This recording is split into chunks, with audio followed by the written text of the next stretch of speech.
ನಮ್ಮವರು ನಮ್ಮ ಸುದ್ದಿಗೆ ಸ್ವಾಗತ. ನಾನು ಮೇಘನಾ ಕೃಷ್ಣ. ಮೊದಲಿಗೆ ಹೆಡ್ಲೈನ್ಸ್. ಶಿವಮೊಗ್ಗದ ಹಲವು ವಿಚಾರದ ಬಗ್ಗೆ ಮಧು ಬಂಗಾರಪ್ಪ ರಿಯಾಕ್ಷನ್. ಬಜೆಟ್ ವಿರೋಧ ಮಾಡಿದವರಿಗೆ ಶಿಕ್ಷಣ ಸಚಿವ ಕ್ಲಾಸ್.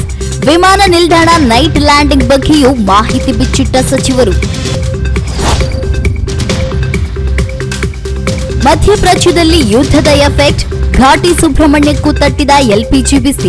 ಊಟ ಬಿಟ್ಟು ಪಲಾವ್ ಟೊಮೆಟೊ ಬಾತ್ ಮೊರೆ ಹೋದ ದೇವಸ್ಥಾನದ ಆಡಳಿತ.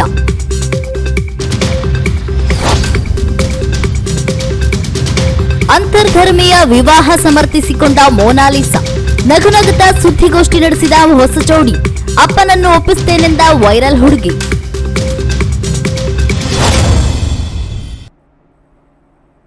ಬಿಜೆಪಿ ವಿರುದ್ಧ ಶಿಕ್ಷಣ ಸಚಿವ ಆರೋಪ. ಈ ಕುರಿತ ಬಿಗ್ ಅಪ್ಡೇಟ್ ಬಂದಿದೆ, ಬನ್ನಿ ನೋಡೋಣ.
ಬಿಜೆಪಿ ವಿರುದ್ಧ ಶಿಕ್ಷಣ ಸಚಿವರು ಆರೋಪ ಮಾಡಿದ್ದಾರೆ.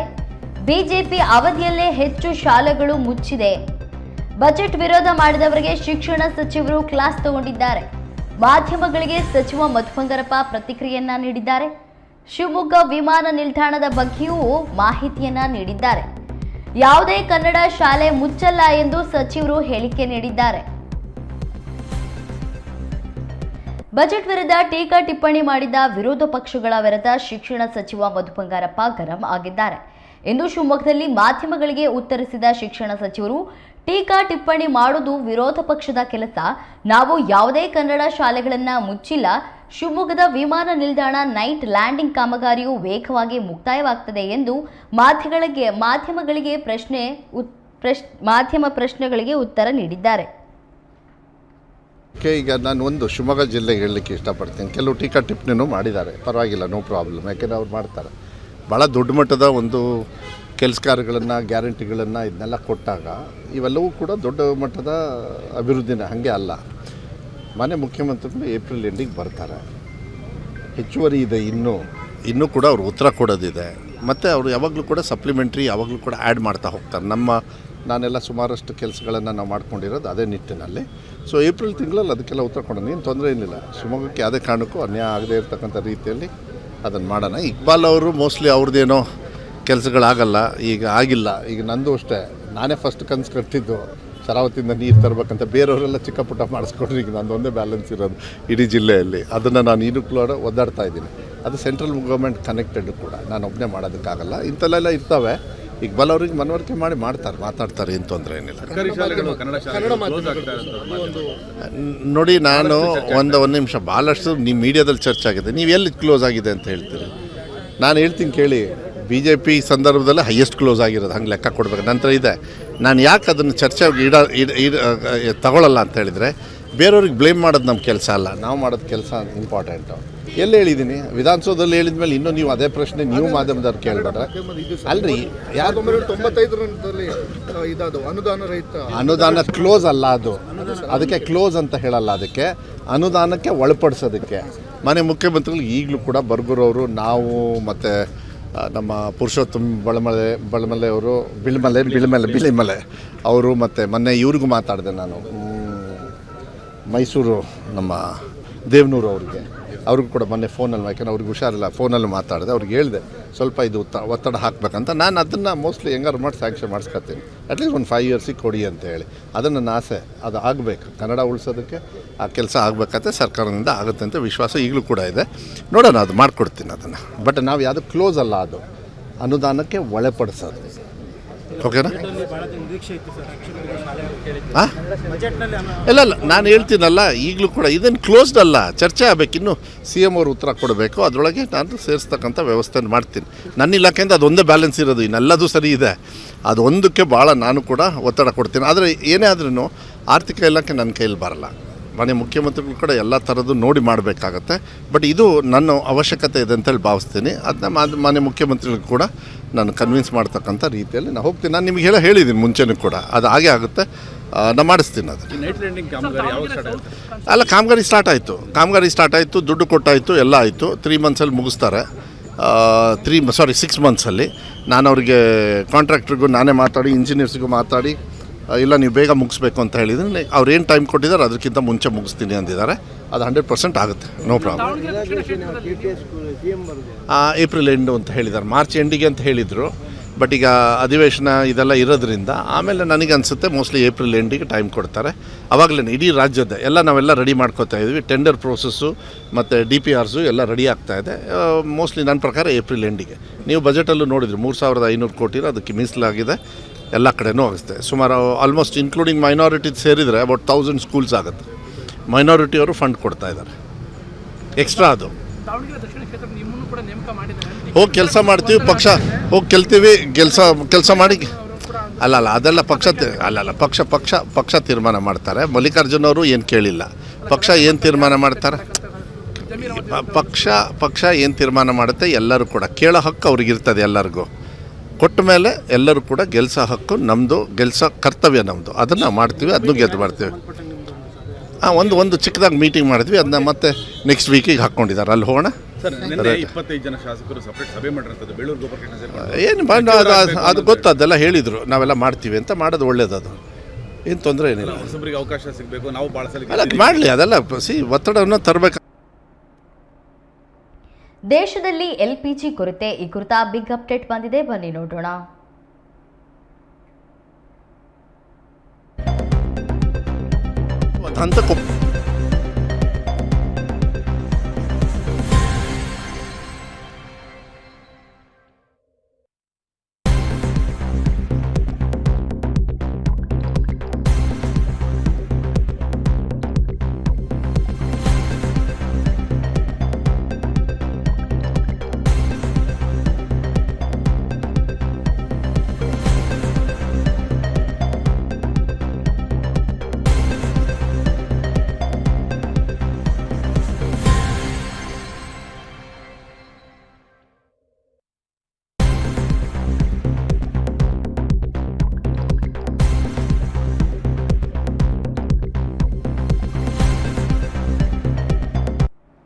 ದೇಶದಲ್ಲಿ LPG ಕೊರತೆ, ಕೇಂದ್ರದಿಂದ ಹೊಡೆತ ಎಂದ ಮಧು ಬಂಗಾರಪ್ಪ. ಸದ್ಯಕ್ಕೆ ಆತಂಕ ಪಡುವ ಅವಶ್ಯಕತೆ ಇಲ್ಲ. ಸಭೆಯಲ್ಲಿ ಸಿಲಿಂಡರ್ ಬಗ್ಗೆ ಚರ್ಚೆಯನ್ನ ಮಾಡ್ತೇನೆ ಎಂದು ಶಿವಮೊಗ್ಗದ ಶಾಸಕರು ಮಧು ಬಂಗಾರಪ್ಪ ತಿಳಿಸಿದ್ದಾರೆ. ಮಧ್ಯಪ್ರಾಚ್ಯದಲ್ಲಿ ಯುದ್ಧದ ಕಾರ್ಮೋಡ ಹೆಚ್ಚಾಗಿದ್ದು ದೇಶದೆಲ್ಲೆಡೆ LPG ಕೊರತೆ ಎದ್ದು ಕಾಣುತ್ತಿದೆ. ಸದ್ಯ ಈ ಬಗ್ಗೆ ಶಿಕ್ಷಣ ಸಚಿವ ಹಾಗೂ ಶಿವಮೊಗ್ಗ ಜಿಲ್ಲಾ ಉಸ್ತುವಾರಿ ಸಚಿವ ಮಧು ಬಂಗಾರಪ್ಪ ಪ್ರತಿಕ್ರಿಯೆ ನೀಡಿದ್ದು, ಸದ್ಯಕ್ಕೆ ಆತಂಕ ಪಡುವ ಅವಶ್ಯಕತೆ ಇಲ್ಲ. ಒಂದು ವೇಳೆ ಹೊಡೆತ ಬಿದ್ದರೆ ಕೇಂದ್ರ ಸರ್ಕಾರದಿಂದ ಹೊಡೆತ ಬೀಳಬೇಕು. ಶಿವಮೊಗ್ಗದಲ್ಲಿ LPG ವಿತರಣೆ ಬಗ್ಗೆ DC ಜೊತೆ ಚರ್ಚೆ ಮಾಡ್ತೇನೆ ಎಂದು ಮಧು ಬಂಗಾರಪ್ಪ ಪ್ರತಿಕ್ರಿಯೆ ನೀಡಿದ್ದಾರೆ. ಅಂತ ಹೇಳಿದ್ದಾರೆ. ಇವಾಗೇನೋ ಇಂಪ್ರೂವ್ ಆಗಿದೆ, ಸರ್ಕಾರದಲ್ಲೂ ಕೂಡ ಏನೋ ಆತಂಕ ಪಡಬೇಡಿ ಅಂತ ಹೇಳಿದ್ದಾರೆ. ನಿನ್ನೆನೂ ಕೂಡ ನಾವು ಅಸೆಂಬ್ಲಿಯಲ್ಲೂ ಕೂಡ ಚರ್ಚೆ ಆಯಿತು ಮತ್ತು ಹೊರಗಡೆನೂ ಕೂಡ. ಇದೆಲ್ಲ ಬೇಸಿಕ್ ನೆಸೆಸಿಟಿ ಇರೋದ್ರಿಂದ ಅವರಿಗೆಲ್ಲ ಪೂರೈಸಬೇಕು ಅಂತ ಹೇಳಿದ್ದಾರೆ. ಇದು ರಾಷ್ಟ್ರ ಮಟ್ಟದಲ್ಲಿ ಕೆಲವು ತೀರ್ಮಾನಗಳಾಗಬೇಕು. ಏನಾದ್ರು ಹೊಡೆತ ಬಿದ್ದರೆ ಅಲ್ಲಿಂದ ಆಗ್ತದೆ. ಈಗ ಆ್ಯಸ್ ಆಫ್ ನಾವು ಏನಿಲ್ಲ. ಬಟ್ ಯಾರೋ ಈಗ ಸದ್ಯಕ್ಕೆ ಆತಂಕ, ಪೆಟ್ರೋಲ್ ಆಗಲಿ, ಡೀಸೆಲ್ ಆಗಲಿ, ಗ್ಯಾಸ್ ಆಗಲಿ ಏನದು ಸ್ವಲ್ಪ ಅದೇನಾಗ್ತದೆ, ಒಂದು ಸತಿ ಆತಂಕ ಬಂದಾಗ ಒಂದೇ ಸತಿ ಡಿಮ್ಯಾಂಡಿಗೆ ಅವರು ಇವರು ಎಲ್ಲ ಹೋಗಿ ತೊಗೊಂಡಾಗ ಶಾರ್ಟೇಜ್ ಬರ್ತಕ್ಕಂಥದ್ದು ಇದೆ ಅಂತ ಹೇಳಿದ್ದಾರೆ. ಮೋಸ್ಟ್ಲಿ ಆಗಲ್ಲ, ಆ ರೀತಿ ನೋಡ್ತಾರೆ ಅಂಥೇಳಿ ಅಧಿಕಾರಿಗಳಿಗೂ ಕೂಡ ಸೂಚನೆಯನ್ನು ಕೊಟ್ಟಿದ್ದಾರೆ. ಹಾಂ ಇಲ್ಲ, ಏನು ಅಂತ ಏನು ಸೀರಿಯಸ್ ಈಗ ಆ್ಯಸ್ ಇಟ್ ಈಸ್ ಏನಿಲ್ಲ. ನಾನು ಇವತ್ತು ಮಧ್ಯಾಹ್ನ ಕೂಡ DC ಅವರಿಗೆ ಈ ಕಾರ್ಯಕ್ರಮ ಆದಮೇಲೆ ಬೇರೆ ನಮ್ಮ ಶರಾವತಿ ಜೊತೆಗೆ ಬೇರೆದು ಕೂಡ ವಿಚಾರಕ್ಕೆ ನಾನು ಈಗ ಒಂದು ಮೀಟಿಂಗ್ ಕರೆದಿದ್ದೀನಿ. ಅದರಲ್ಲಿ ಇದು ಮತ್ತು ಕುಡಿಯೋ ನೀರು ಇದ್ರದ್ದು ಕೂಡ ಜನರಲಾಗಿ ನಾವು ಮಾತಾಡ್ತೀವಿ. ಮತ್ತು ಬೇಸಿಗೆ ಅದಕ್ಕೆ ಅದನ್ನು ನಿನ್ನೆನೂ ಕೂಡ ಮೊನ್ನೆ ಕ್ಯಾಬಿನೆಟಲ್ಲೇ ಚರ್ಚೆ ಮಾಡಿದ್ವಿ ಮತ್ತು ಮೇಲ್ಮನೆ ಸದಸ್ಯರೆಲ್ಲ ಅವರು ಕೂಡ ಕೆಲವರೆಲ್ಲ ಪ್ರಶ್ನೆಗಳನ್ನು ಹಾಕಿದ್ದಾರೆ, ತಳಮನೆಯಲ್ಲೂ ಕೂಡ ಹಾಕಿದ್ದಾರೆ. ಅದನ್ನೆಲ್ಲದು ಕೂಡ ನಾನು ಒಂದು 15-20 ಡೇಸ್ 1 ಮಂತ್ ಬ್ಯಾಕೆ ಹೇಳಿದ್ದೆ, ಬೇಸಿಗೆ ಈ ಸತಿ ಸ್ವಲ್ಪ ಸ್ಟ್ರಾಂಗ್ ಆಗಿರುತ್ತೆ, ಸ್ವಲ್ಪ ನೋಡ್ಕೊಂಡು ಮಾಡಿ ಅಂತೇಳಿ ನಾನು ಹೇಳಿದ್ದೆ. ಅದನ್ನ ಯಾರು ನಮ್ಮ CO ಅವರಿಗೆ ಮತ್ತು DC ಅವರಿಗೆಲ್ಲ same thing will continue. I think in the afternoon ನಾನು ಅದ್ರ ಬಗ್ಗೆ ಒಂದು ಚಿಕ್ಕದಾಗಿ ಒಂದು ಮೀಟಿಂಗ್ ಮಾಡ್ತೀನಿ. ಅದನ್ನು ನಿಮಗೆ ಹೇಳ್ತೀನಿ, ಮಾಹಿತಿ ಅಲ್ಲೂ ಕೂಡ ಕೆಲವು ಶೇರ್ ಮಾಡೋದಿದೆ, ಅದನ್ನ ಆಮೇಲೆ ಹೇಳ್ತೀನಿ. ಸಿದ್ದರಾಮಯ್ಯ ಅವರು ನೆನೆ ಯತೀಂದ್ರ ಸಿದ್ದರಾಮಯ್ಯ ಅವರಿಗೆ ಮುಂದಿನ ಉಸ್ತುವಾರಿ ಅಂತ ಹೇಳಿದ್ದಾರೆ ಅವ್ರ ಕ್ಷೇತ್ರದಲ್ಲಿ. ನಂಗೆ ಗೊತ್ತಿಲ್ಲ, ನಾನು ಅದು ಕೇಳಿಲ್ಲ, ಅದಕ್ಕೆಲ್ಲ ನಾನು ಚರ್ಚೆಗೆ ಮಾಡೋದಕ್ಕೆ ಹೋಗೋದಿಲ್ಲ. ಇಕ್ಬಾಲ್ ಅವರೇ ವಿರೋಧಿಸುತ್ತಿರುವಂಥದ್ದು ಕಾಂಗ್ರೆಸ್ ಪಕ್ಷದವರೇ ಬಜೆಟ್ ಅನ್ನು ವಿರೋಧ ಮಾಡ್ತಾರೆ. ಕೆಲವರಿಗೆ ಏನಾಗ್ತದೆ, ಖ್ಯಾತ ಚಲನಚಿತ್ರ ಕಲಾವಿದ ಕಿಶೋರ್ ಕುಮಾರ್ ಹಾಗೂ ಸಿರಿ ರವಿಕುಮಾರ್ ಅಭಿನಯಿಸಿರುವ ಲವ್ ಲೆಟರ್ಸ್ ನಾಟಕ ಶಿವಮೊಗ್ಗದ ಕುವೆಂಪು ರಂಗಮಂದಿರದಲ್ಲಿ ಮಾರ್ಚ್ 22ರಂದು ಪ್ರದರ್ಶನಗೊಳ್ಳಲಿದೆ. AR ಗರ್ನಿಯವರು ಬರೆದ ಈ ನಾಟಕವನ್ನು ಕನ್ನಡಕ್ಕೆ ರೂಪಾಂತರ ಮಾಡಿರುವ ವೆಂಕಟೇಶ್ ಪ್ರಸಾದ್ ಅವರೇ ನಿರ್ದೇಶಿಸಿದ್ದಾರೆ. ಇಬ್ಬರೇ ಅಭಿನಯಿಸಿರುವ ಈ ನಾಟಕವು ರಾಜ್ಯದ ಎಲ್ಲೆಡೆ ಹೌಸ್ಫುಲ್ ಪ್ರದರ್ಶನ ಕಂಡಿದೆ. ಶಿವಮೊಗ್ಗದಲ್ಲಿ ನಡೆದ ಪತ್ರಿಕಾಗೋಷ್ಠಿಯಲ್ಲಿ ಈ ಕುರಿತು ವಿವರಣೆ ನೀಡಿದ ವೆಂಕಟೇಶ್ ಪ್ರಸಾದ್ ಅವರು, ನಾಟಕಕ್ಕೆ ಪ್ರವೇಶ ದರ 200 ರೂಪಾಯಿ ನಿಗದಿಪಡಿಸಿದ್ದು, ಬುಕ್ ಮೈ ಶೋ ವೆಬ್ಸೈಟ್ನಲ್ಲಿ ಟಿಕೆಟ್ ಲಭ್ಯವಿದೆ ಎಂದು ತಿಳಿಸಿದರು. ನಟ ಕಿಶೋರ್ ಕುಮಾರ್ ಹಾಗೂ ಕಲಾವಿದೆ ಸಿರಿ ರವಿಕುಮಾರ್ ಅವರು ನಾಟಕ ವೀಕ್ಷಣೆಗೆ ಆಗಮಿಸುವಂತೆ ಪ್ರೇಕ್ಷಕರನ್ನ ಕೋರಿದ್ದಾರೆ. ಎಲ್ಲರಿಗೂ ನಮಸ್ಕಾರ. ನಾನು ಸಿರಿ. ನಾನು ಕಿಶೋರ್. ಲವ್ ಲೆಟರ್ಸ್ ನಿನ್ನ ಪ್ರೀತಿಯ ನಾನು ಈಗಾಗಲೇ ಸುಮಾರು ಶೋಗಳನ್ನು ನಾವು ಬೆಂಗಳೂರು ಮತ್ತು ಮೈಸೂರಲ್ಲಿ ಕೊಟ್ಟಿದ್ದೀವಿ. ನೀವು ಅದ್ಭುತ ಪ್ರತಿಕ್ರಿಯೆನ ನೀಡಿದ್ದೀರಾ. ಹಾಗಾಗಿ ನಿಮಗೋಸ್ಕರ ನಾವು ಶಿವಮೊಗ್ಗಕ್ಕೆ ಬರ್ತಾ ಇದ್ದೀವಿ. ಮಾರ್ಚ್ 22 ಭಾನುವಾರ ಸಂಜೆ 7 ಗಂಟೆಗೆ ಕುವೆಂಪು ಕಲಾಭವನದಲ್ಲಿ. ತಪ್ಪದೇ ಬನ್ನಿ, ನಮ್ಮ ನಾಟಕವನ್ನು ನೋಡಿ. ಲವ್ ಲೆಟರ್ಸ್ ನಿನ್ನ ಪ್ರೀತಿಯ ನಾನು ನಿಮಗೋಸ್ಕರ ಕಾಯ್ತಾ ಇದ್ದೀನಿ.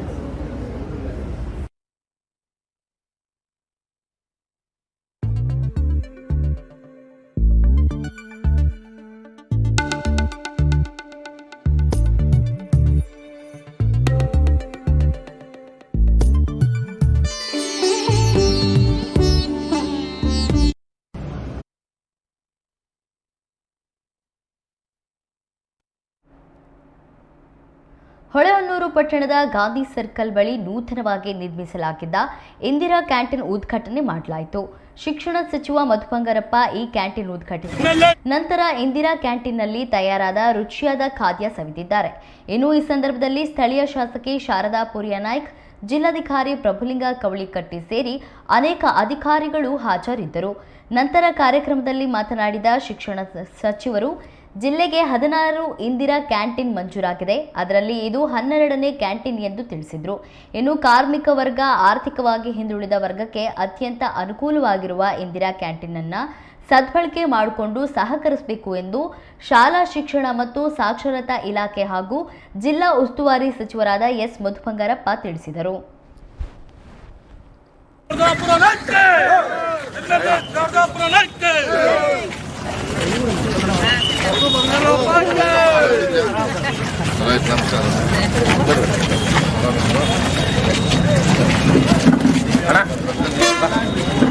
ಹಲೋ, ನಮಸ್ಕಾರ.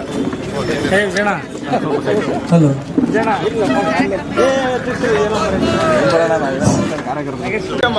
ಬರ್ರಿ ಒಳಗೆ.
ಹಲೋ, ಹೊಳೆಹೊನ್ನೂರು ಭಾಗದ ನಾಗರಿಕರು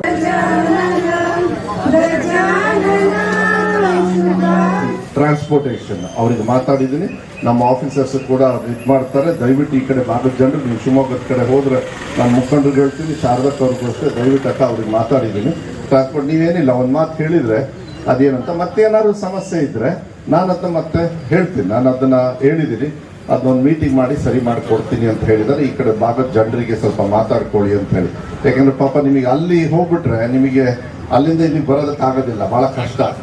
ಅದೇ 2 ಕಿಲೋಮೀಟರ್ ದೂರ ಆಗುತ್ತೆ ಅಂತ ಹೇಳಿ ನಾಗೇಶ್ ಅವ್ರು ಹೇಳ್ತಾ ಇದ್ದಾರೆ. ಆಯಿತು, ಅದು ಒಂದು ಭಾಗ. ಅದಕ್ಕಿಂತ ಮುಂಚೆ ಈಗ ಡಾಕ್ಟರ್ ಹೇಳಿದ್ರು, ಒಬ್ಬರನ್ನಾಗಲೇ ರಿಲೀವ್ ಮಾಡಾಯ್ತು.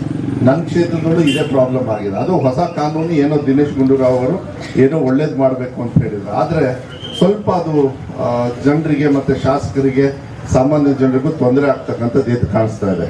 ಈ ಹಾಸ್ಪಿಟ್ಲು ನನಗೆ ನೆನಪಿದೆ, ನಾವು ನಿಜವಾಗ್ಲೂ ಕಾಗಡ ತಿಮ್ಮಪ್ಪ ಅವ್ರನ್ನೇ ನೆನಪಿಡ್ಕೋಬೇಕಾಗುತ್ತೆ. ಅವರು ನನಗನ್ಸುತ್ತೆ ಅವ್ರು ಹೆಲ್ತ್ ಮಿನಿಸ್ಟರ್ ಇರಬೇಕಾದ್ರೆ ಇದು ಅವರು ಬಂದು ಎಲ್ಲ ಮಾಡಿಕೊಟ್ರು. ಈಗ OT ಇದೆ, ಎಲ್ಲ ಥರದ OPD ಎಲ್ಲದೂ ಕೂಡ ಚೆನ್ನಾಗಿರೋದು. ಎಕ್ಸ್ರೇನು ಇದೆ ಅಲ್ಲಿ. ಅವ್ರು ರೆವೆನ್ಯೂ ಮಿನಿಸ್ಟರ್, ರೆವೆನ್ಯೂ ಮಿನಿಸ್ಟರ್ ಇದ್ರು.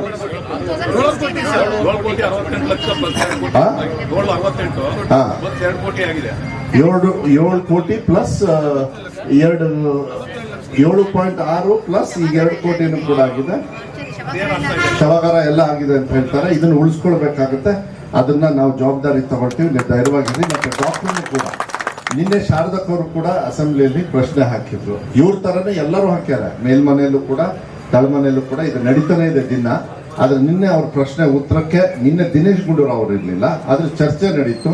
ಕೊನೆಗೆ ನಮ್ಮ ಸ್ಪೀಕರ್ ಅವರು ಇಲ್ಲ, ಇದು ಸಂಪೂರ್ಣವಾಗಿ ಮಿನಿಸ್ಟರ್ ಬಂದು ಉತ್ತರ ಕೊಡಬೇಕಾಗತ್ತೆ, ಮತ್ತು ಇದನ್ನ ಹಿಂಪಡಿತಕ್ಕಂಥದ್ದು ವ್ಯವಸ್ಥೆ ಮಾಡಲಿಲ್ಲ ಅಂದ್ರೆ ಸಾರ್ವಜನಿಕ, ಅದು ಸ್ಪೀಕರ್ ಅವ್ರಿಗೂ ಗೊತ್ತಾಯ್ತು. ನಿನ್ನೆ ನಾನು ಕೂಡ ಇದ್ದೆ, ಇಡೀ ದಿವಸ ಇದ್ದೆ. ಬಹಳ ದೀರ್ಘವಾಗಿ ಚರ್ಚೆನೂ ಕೂಡ ಆಗಿದೆ. ಏನಪ್ಪ ಗಂಡು ಮಕ್ಕಳಿದ್ದರೆ ಮಾತ್ರ ಮುಕ್ತಿ ಎಂಬ ಹಳೆಯ ಸಂಪ್ರದಾಯದ ನಂಬಿಕೆಯನ್ನ ಬದಿಗೊತ್ತಿ ಇಬ್ಬರು ಹೆಣ್ಣು ಮಕ್ಕಳು ತಮ್ಮ ತಂದೆಯ ಮೃತದೇಹಕ್ಕೆ ಅಗ್ನಿಸ್ಪರ್ಶ ಮಾಡುವ ಮೂಲಕ ಅಂತಿಮ ವಿದಾಯ ಹೇಳಿದ್ದಾರೆ. ಚಿಕ್ಕಮಗಳೂರು ಜಿಲ್ಲೆಯ ಕಡೂರು ತಾಲೂಕಿನ ಬೀರೂರು ಪಟ್ಟಣದಲ್ಲಿ ಈ ಮನಕಲುಕುವ ಘಟನೆ ನಡೆದಿದೆ. ಬೀರೂರು ಪಟ್ಟಣದ ನಿವಾಸಿ ವಿಶ್ವನಾಥ್ ಅವರು ನಿನ್ನೆ ನಿಧನರಾಗಿದ್ರು. ಇವರಿಗೆ ಗಂಡು ಮಕ್ಕಳಿರಲಿಲ್ಲ, ಕೇವಲ ಇಬ್ಬರು ಹೆಣ್ಣು ಮಕ್ಕಳಿದ್ದರು. ತಂದೆ ಸಾವಿನಿಂದ ಕಂಗಾಲಾಗಿದ್ದ ಪುತ್ರಿಯರು ತಂದೆಯ ಮೇಲಿನ ಗೌರವ ಮತ್ತು ಪ್ರೀತಿಯಿಂದ ತಾವೇ ಅಂತ್ಯ ಸಂಸ್ಕಾರ ನಡೆಸಲು ನಿರ್ಧರಿಸಿದರು. ಭಾವಸಾರ ಕ್ಷತ್ರಿಯ ಸಮಾಜದ ಸಂಪ್ರದಾಯದಂತೆ ಎಲ್ಲ ಧಾರ್ಮಿಕ ವಿಧಿವಿಧಾನಗಳನ್ನು ಇಬ್ಬರು ಪುತ್ರಿಯರು ಅತ್ಯಂತ ಶ್ರದ್ಧೆಯಿಂದ ನೆರವೇರಿಸಿದರು. ಮೃತ ವಿಶ್ವನಾಥ್ ಅವರ ಪುತ್ರಿ ಐಶ್ವರ್ಯ ಮತ್ತು ಅವರ ಸಹೋದರಿ ಚಿತೆಗೆ ಅಗ್ನಿಸ್ಪರ್ಶ ಮಾಡಿದರು.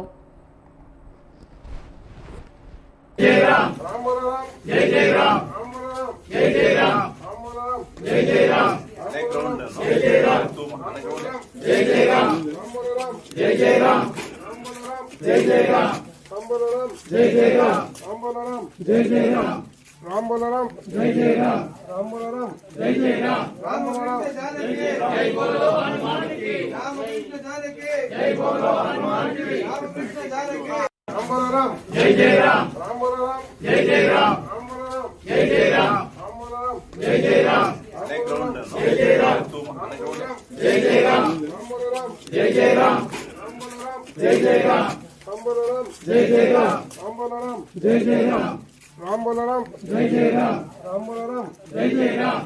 राम जय बोलो हनुमान की राम कृष्ण जानकी जय बोलो हनुमान की राम कृष्ण जानकी राम जय जय राम जय जय राम जय जय राम जय जय राम जय जय राम जय जय राम जय जय राम जय जय राम जय जय राम जय जय राम राम जय जय राम जय जय राम जय बोलो हनुमान की राम कृष्ण जानकी जय बोलो हनुमान की राम कृष्ण जानकी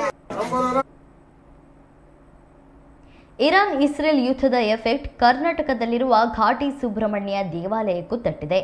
ಬೆಂಗಳೂರು ಗ್ರಾಮಾಂತರ ಜಿಲ್ಲೆಯ ದೇವನಹಳ್ಳಿ ತಾಲೂಕಿನಲ್ಲಿರುವ ಘಾಟಿ ಸುಬ್ರಹ್ಮಣ್ಯ ದೇವಾಲಯದಲ್ಲಿ ಅನ್ನದಾಸೋಹಕ್ಕೆ ಬ್ರೇಕ್ ಹಾಕಿ ಕೇವಲ ಲಘು ತಿಂಡಿಯ ಮೊರೆ ಹೋಗಿದ್ದಾರೆ. ದೇಶದಾದ್ಯಂತ ವಾಣಿಜ್ಯ ಬಳಕೆಯ ಸಿಲಿಂಡರ್ ಪೂರೈಕೆಯಲ್ಲಿ ವ್ಯತ್ಯಯ ಉಂಟಾಗಿದ್ದು ಊಟಕ್ಕೆ ಬ್ರೇಕ್ ಬಿದ್ದಿದೆ. ಇನ್ನು ದೇವಾಲಯದಲ್ಲಿ ಪಲಾವ್, ಟೊಮೆಟೊ ಬಾತ್ನಂತಹ ತಿಂಡಿಗಳನ್ನು ಮಾಡಲಾಗ್ತಿದ್ದು ನಿತ್ಯ 2 ರಿಂದ 3 ಸಾವಿರ ಭಕ್ತರಿಗೆ ತಿಂಡಿ ವ್ಯವಸ್ಥೆ ಮಾಡಲಾಗಿದೆ.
ಶುರು ಮಾಡ್ಕೊಂಡು ಒಂದು 2-2 ದಿನ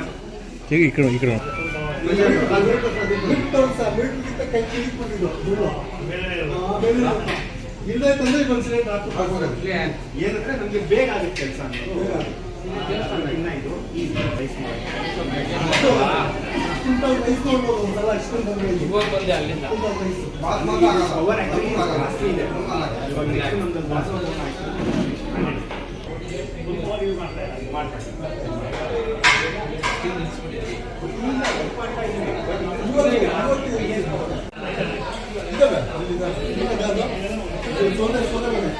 ನೆಕ್ಸ್ಟ್ ಪರ್ಯಾಯವಾಗಿ ಮಾಡ್ಕೊಂಡು ರೆಡಿ ಮಾಡ್ಕೊಂಡು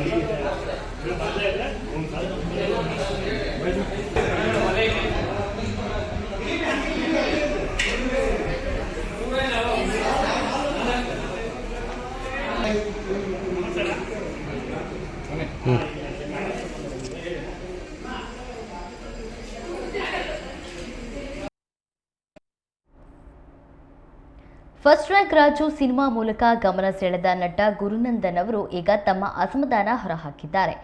ಚಿಕ್ಕಮಗಳೂರಿನ ಮೂಡಿಗೆರೆ ತಾಲೂಕಿನ ಗೋಣಿಬೀಡು ಕಸ್ಕೆಬೈಲ್ ಗ್ರಾಮದಲ್ಲಿ ಅವರ ಒಡೆತನದ ವಿಲ್ಲಾ ತೋಟಕ್ಕೆ ಆನೆ ನುಗ್ಗಿದೆ.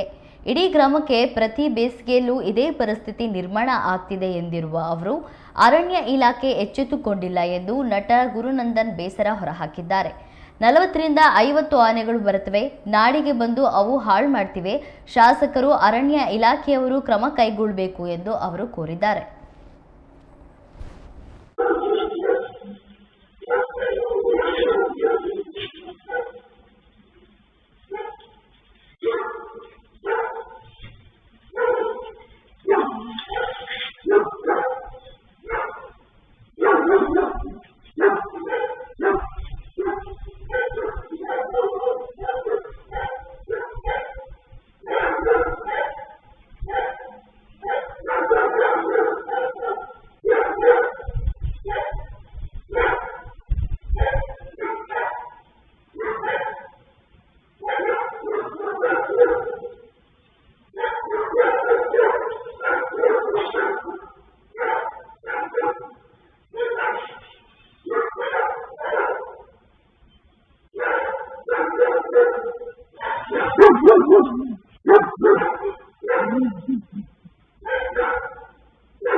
ಅಂತರ್ಧರ್ಮೀಯ ವಿವಾಹ ಸಮರ್ಥಿಸಿಕೊಂಡ ಮೊನಾಲಿಸಾ. ಈ ಕುರಿತ ಸುದ್ದಿ ನೋಡೋಣ ಪುಟ್ಟ ವಿರಾಮದ ನಂತರ.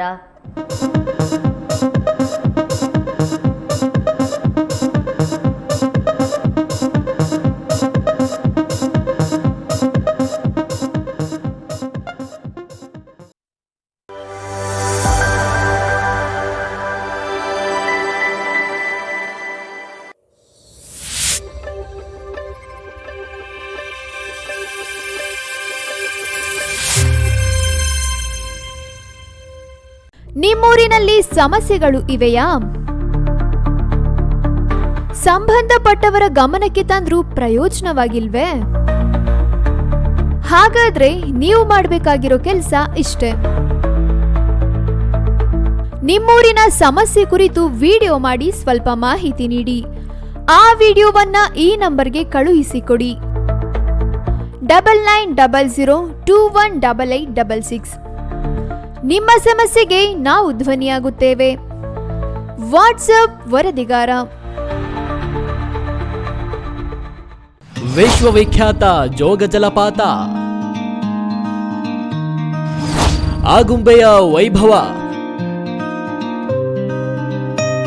ಕೊಡಚಾದ್ರಿಯ ಸೌಂದರ್ಯ, ತುಂಗೆ ಮತ್ತು ಭದ್ರೆಯರ ಆರ್ಭಟ, ಶರಾವತಿ ನದಿಯ ವಿಹಂಗಮ ನೋಟ, ಮಲೆನಾಡ ಹೆಬ್ಬಾಗಿಲಿನ ಸಮಗ್ರ ಚಿತ್ರಣ,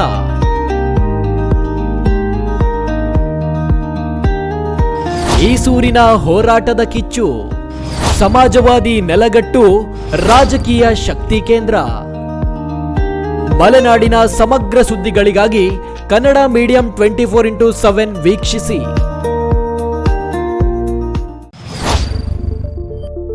ಫೇಸ್ಬುಕ್ನಲ್ಲಿ 2 ಲಕ್ಷ ಫಾಲೋವರ್ಸ್, ಯೂಟ್ಯೂಬ್ನಲ್ಲಿ 1,90,000 ಸಬ್ಸ್ಕ್ರೈಬರ್ಸ್, ರಾಜ್ಯಾದ್ಯಂತ ಕೋಟಿ ಕೋಟಿ ವೀಕ್ಷಕರು. ಕೋಟಿ ಕೋಟಿ ವೀಕ್ಷಕರಿಗೆ ಧನ್ಯವಾದಗಳು.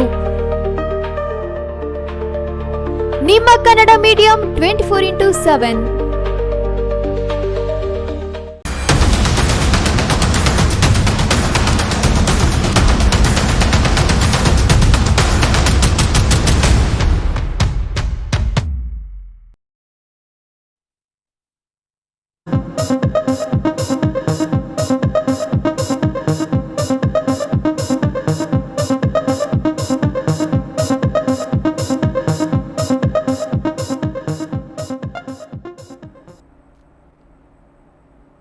ವಿರಾಮದ ನಂತರ ನಮ್ಮ ಊರು ನಮ್ಮ ಸುದ್ದಿಗೆ ಸ್ವಾಗತ.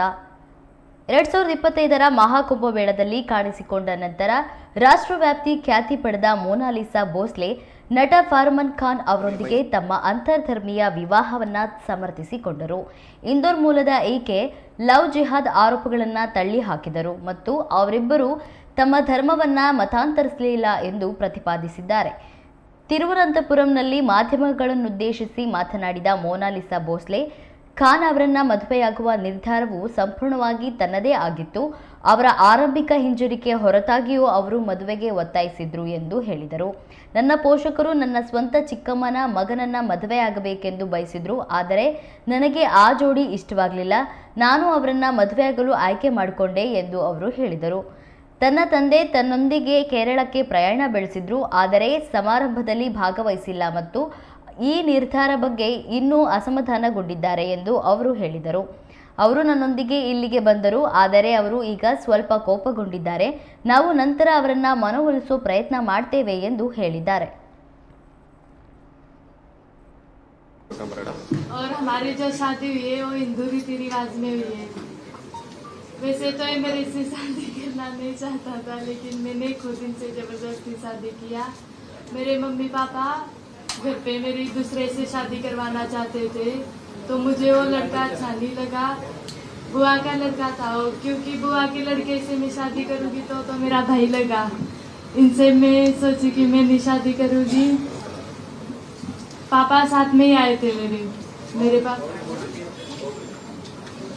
अभी भी यही है मेरे पापा, लेकिन उन्होंने शादी अटेंड नहीं की। अभी पता नहीं इधर नहीं मिले, उनको पता है, वो मेरे साथ में ही आए थे। वो अभी थोड़ा नाराज है। कल मिले भी थे मुझसे, मिले।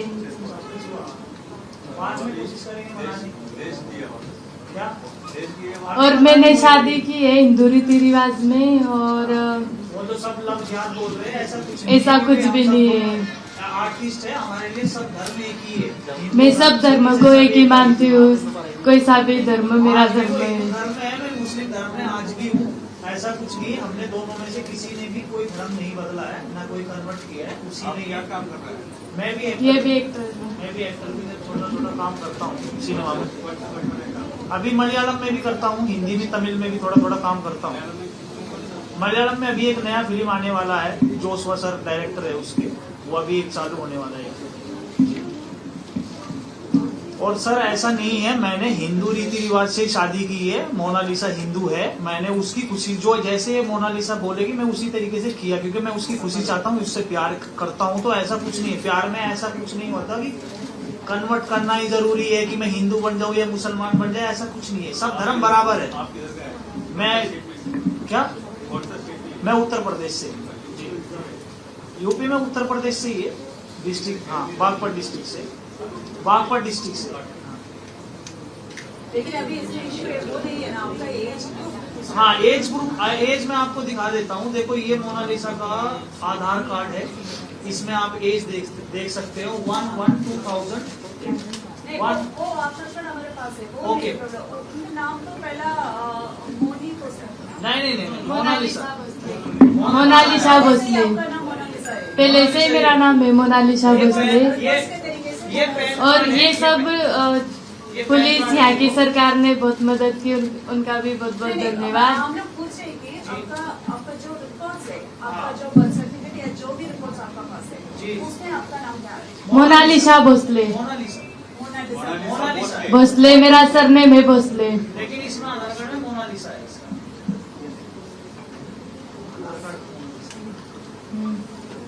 एक 2000 है किसका? एक 2001 अभी आपको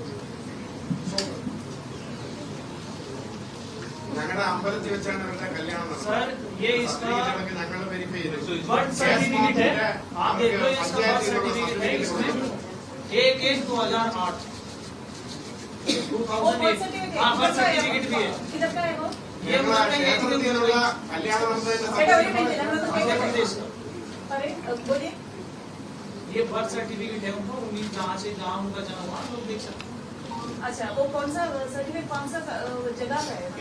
मध्य प्रदेश। ये मध्य प्रदेश का है।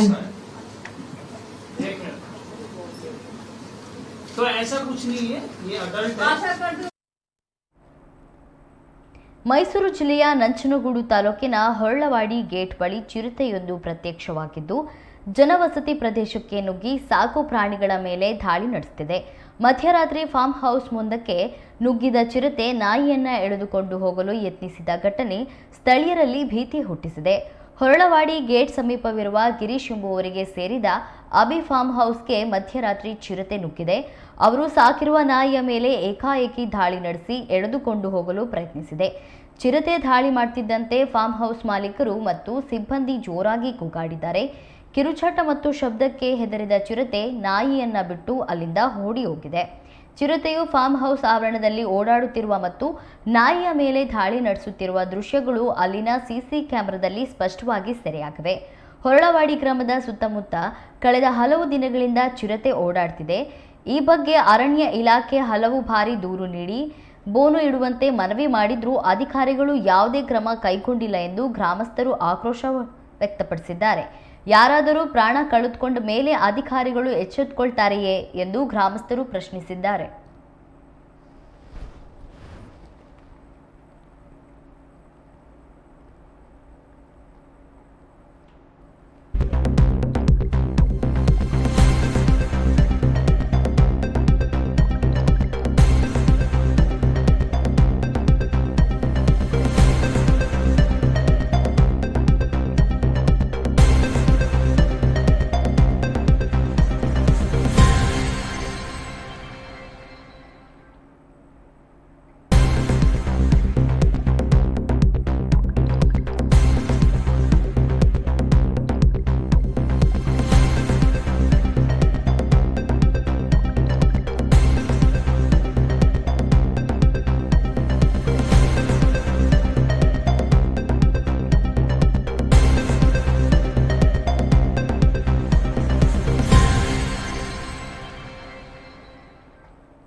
ಉತ್ತರ ಕರ್ನಾಟಕದ ಅತಿದೊಡ್ಡ ಸರ್ಕಾರಿ ಆಸ್ಪತ್ರೆ ಎಂಬ ಹೆಗ್ಗಳಿಕೆಗೆ ಪಾತ್ರವಾಗಿರುವ ಹುಬ್ಬಳ್ಳಿಯ ಕರ್ನಾಟಕ ವೈದ್ಯಕೀಯ ವಿಜ್ಞಾನ ಸಂಸ್ಥೆ ಈಗ ರೋಗಿಗಳ ಪಾಲಿಗೆ ನರಕ ಯಾತನೆಯಾಗಿ ತಾಣವಾಗಿ ಮಾರ್ಪಡುತ್ತದೆಯೇ ಎಂಬ ಅನುಮಾನ ಮೂಡಿದೆ. ಧಾರವಾಡದಲ್ಲಿ ನಡೆದ ರಸ್ತೆ ಅಪಘಾತದಲ್ಲಿ ಗಂಭೀರವಾಗಿ ಗಾಯಗೊಂಡ ವ್ಯಕ್ತಿಯೊಬ್ಬರಿಗೆ ಬೆಡ್ ಇಲ್ಲ ಎಂಬ ಕಾರಣ ನೀಡಿ ಚಿಕಿತ್ಸೆ ನಿರಾಕರಿಸಿರುವ ಘಟನೆ ಬೆಳಕಿಗೆ ಬಂದಿದೆ.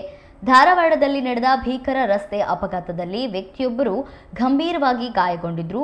ಪ್ರಾಣ ಅಪಾಯದಲ್ಲಿದ್ದ ಅವರನ್ನ ತಕ್ಷಣವೇ ಹೆಚ್ಚಿನ ಚಿಕಿತ್ಸೆಗಾಗಿ ಹುಬ್ಬಳ್ಳಿಯ ಕಿಮ್ಸ್ ಆಸ್ಪತ್ರೆಗೆ ಕರೆತರಲಾಯಿತು. ಗಾಯಾಳುವನ್ನ ಆಂಬ್ಯುಲೆನ್ಸ್ನಲ್ಲಿ ಕರೆತಂದರೂ ಆಸ್ಪತ್ರೆಯ ಸಿಬ್ಬಂದಿ ಬೆಡ್ಗಳು ಖಾಲಿ ಇಲ್ಲ ಎಂದು ಹೇಳಿ ಆಂಬ್ಯುಲೆನ್ಸ್ನಿಂದ ಕೆಳಗೆ ಇಳಿಸಿಕೊಳ್ಳಲು ನಿರಾಕರಿಸಿದ್ದಾರೆ. ಸುಮಾರು ಅರ್ಧ ಗಂಟೆಗೂ ಹೆಚ್ಚು ಕಾಲ ಗಾಯಾಳು ಆಂಬ್ಯುಲೆನ್ಸ್ನಲ್ಲೇ ಸಾವು ಬದುಕಿನ ನಡುವೆ ಹೋರಾಡಬೇಕಾಯಿತು. ಕೊನೆಗೆ ಯಾವುದೇ ದಾರಿ ಕಾಣದೆ ಗಾಯಾಳುವಿನ ಸಂಬಂಧಿಕರು ಅವರನ್ನ ಖಾಸಗಿ ಆಸ್ಪತ್ರೆಗೆ ದಾಖಲಿಸಿದ್ದಾರೆ. ಕಿಮ್ಸ್ ಆಸ್ಪತ್ರೆಯ ಈ ಬೇಜವಾಬ್ದಾರಿತನವನ್ನ ಆಂಬ್ಯುಲೆನ್ಸ್ ಚಾಲಕ ತನ್ನ ಮೊಬೈಲ್ನಲ್ಲಿ ಸೆರೆ ಹಿಡಿದಿದ್ದು ಸಾಮಾಜಿಕ ಜಾಲತಾಣಗಳಲ್ಲಿ ಹರಿಬಿಟ್ಟಿದ್ದಾರೆ. ಬೆಡ್ ಇಲ್ಲ ಎಂದು ನಿರ್ಲಕ್ಷ್ಯದ ಉತ್ತರ ನೀಡುವ ಸಿಬ್ಬಂದಿಯ ನಡೆಯ ವಿರುದ್ಧ ಸಾರ್ವಜನಿಕ ವಲಯದಲ್ಲಿ ತೀವ್ರ ಆಕ್ರೋಶ ವ್ಯಕ್ತವಾಗಿದೆ. ಎಮರ್ಜೆನ್ಸಿ ಐತಲ್ಲ ಯಾರನ್ನ ತೊಗೊಳತಾರ ಯಾರು ತಗೊಳ್ರಿ ಏನ್ ಬೆಡ್ ಏನಿಲ್ಲ ಅಂತ ಹೇಳತ್ತಾರ ಇಲ್ಲ ಬೆಡ್ ಖಾಲಿ ಇಲ್ಲ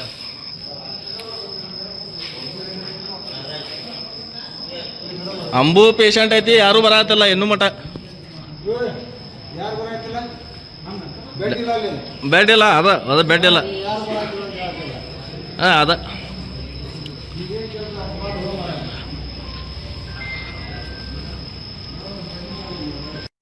ಎಮರ್ಜೆನ್ಸಿ ಐತಲ್ಲ ಯಾರನ್ನ ತೊಗೊಳತಾರ ಯಾರು ತಗೊಳ್ರಿ ಏನ್ ಬೆಡ್ ಏನಿಲ್ಲ ಅಂತ ಹೇಳತ್ತಾರ ಇಲ್ಲ ಬೆಡ್ ಖಾಲಿ ಇಲ್ಲ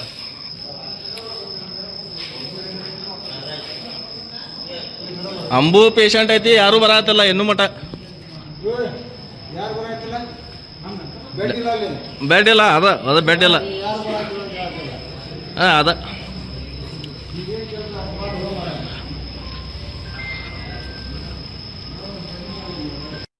ಎಮರ್ಜೆನ್ಸಿ ಐತಲ್ಲ ಯಾರನ್ನ ಶಿವಮೊಗ್ಗದ ಸುವರ್ಣ ಸಂಸ್ಕೃತ ಭವನ ಆವರಣದಲ್ಲಿ ನೂತನವಾಗಿ ನಿರ್ಮಿಸಿರುವ ಬಯಲು ರಂಗಮಂದಿರವನ್ನು ಶಿಕ್ಷಣ ಸಚಿವ ಮಧು ಬಂಗಾರಪ್ಪ ಉದ್ಘಾಟಿಸಿದರು. ಈ ಬಯಲು ರಂಗಮಂದಿರಕ್ಕೆ ಪಿ ಲಂಕೇಶ್ ಎಂದು ಹೆಸರಿಡಲಾಗಿದ್ದು ಶಿವಮೊಗ್ಗದ ರಂಗ ಕಲಾವಿದರಿಗೆ ಮತ್ತೊಂದು ವೇದಿಕೆ ಸಿಕ್ಕಂತಾಗಿದೆ.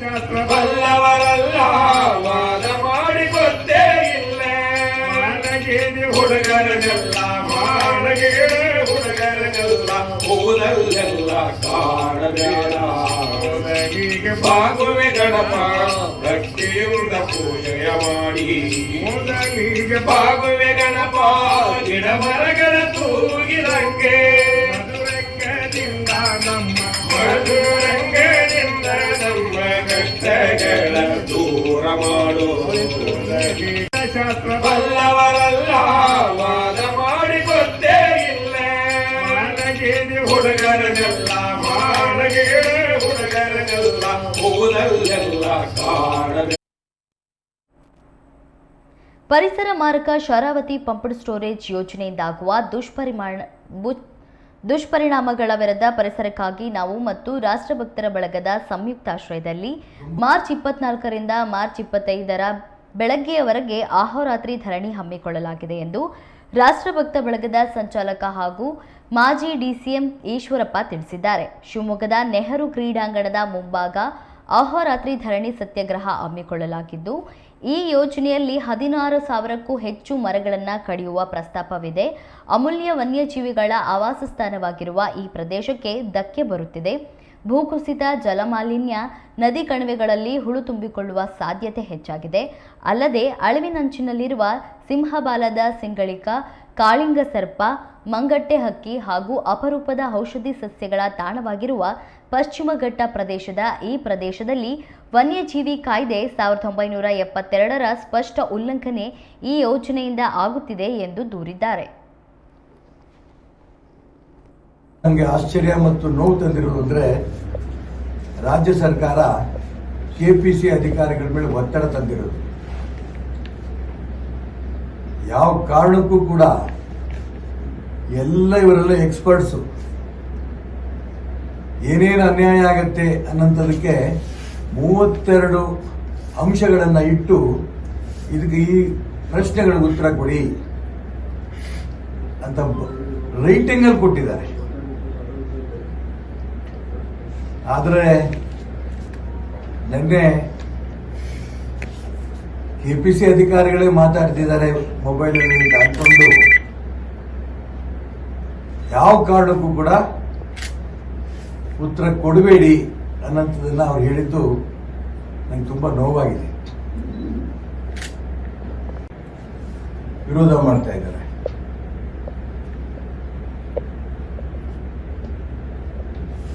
ಕೇಂದ್ರ ಸರ್ಕಾರದಿಂದ ಬಂದಂತ ಸಮಿತಿ ಇದು ಬೇಡ ಅನ್ನಂತ ವರದಿ ಕೊಟ್ಟಿದೆ.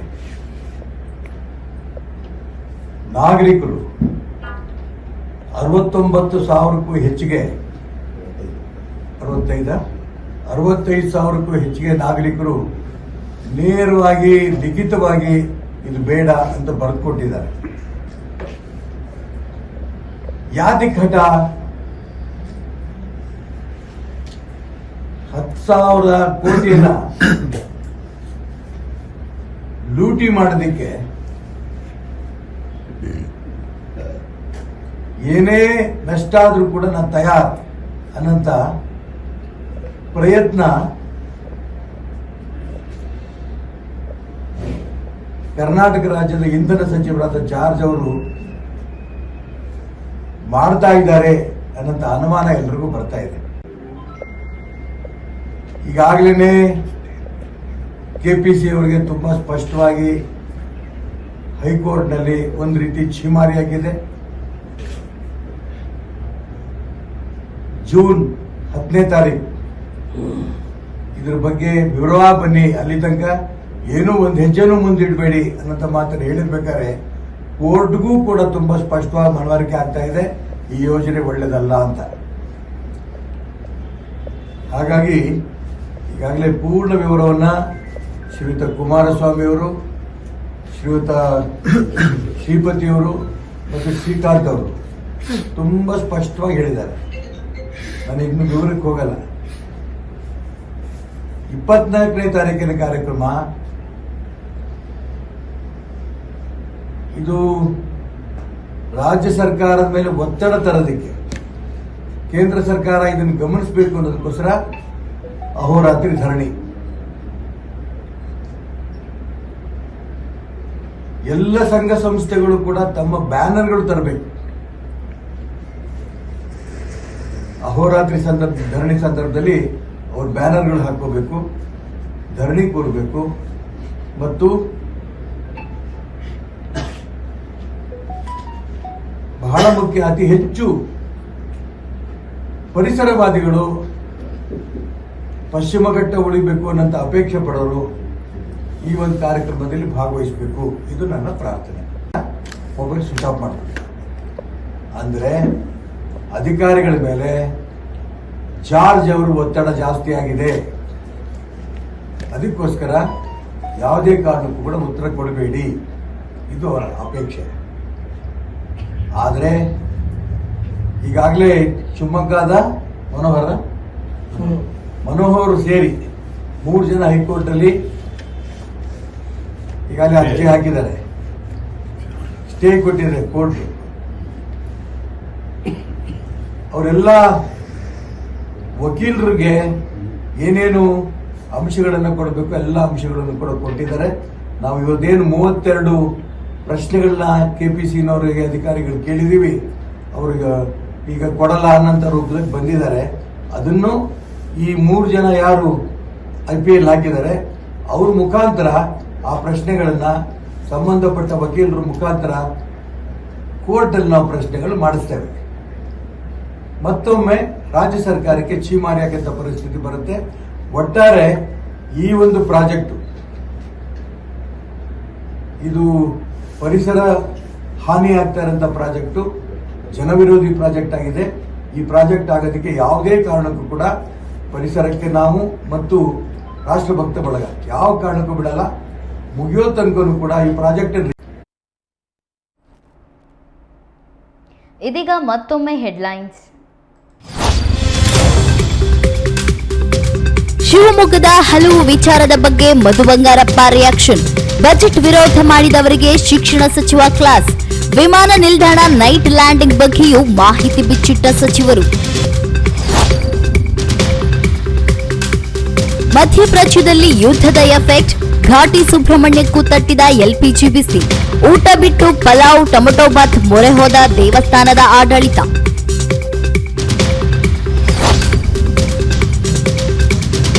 ಅಂತರ್ಧರ್ಮೀಯ ವಿವಾಹ ಸಮರ್ಥಿಸಿಕೊಂಡ ಮೋನಾಲಿಸಾ. ನಗುನಗುತ್ತಾ ಸುದ್ದಿಗೋಷ್ಠಿ ನಡೆಸಿದ ಹೊಸ ಜೋಡಿ. ಅಪ್ಪನನ್ನು ಒಪ್ಪಿಸ್ತೇನೆಂದ ವೈರಲ್ ಹುಡುಗಿ. ಇದಾಗಿತ್ತು ಈ ಹೊತ್ತಿನ ಸುದ್ದಿ. ಇನ್ನಷ್ಟು ಮಾಹಿತಿಗಾಗಿ ನೋಡ್ತಾ ಇರಿ ಕನ್ನಡ ಮೀಡಿಯಂ 24x7.